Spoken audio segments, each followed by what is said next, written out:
Another day, another vlog. Nandito tayo ngayon sa isang lote. So, ang gusto ni client, tanggalin ang mga palat, no?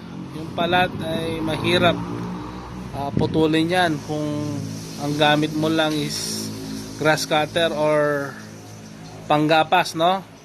So, I suggest kay client, gamitan natin ang bako. So, ang kagandahan ng bako,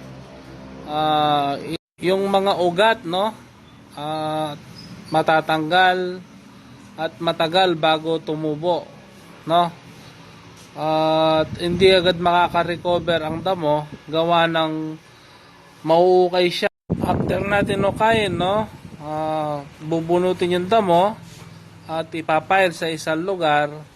Pagkatapos nun, ibabalik ang dating lupa kung paano yung pagkabatag, no. Kung wala kang idea, I suggest ganito ang gawin mo sa lote mo. Hindi agad tutubo ang damo at malinis tignan, no. At the same time, mabilis pa ang trabaho, no. So, kung gusto mong gawin natin sa lote mo to, i-PM mo lang ako, no, at pag-usapan natin. Mura lang ang gastos dito.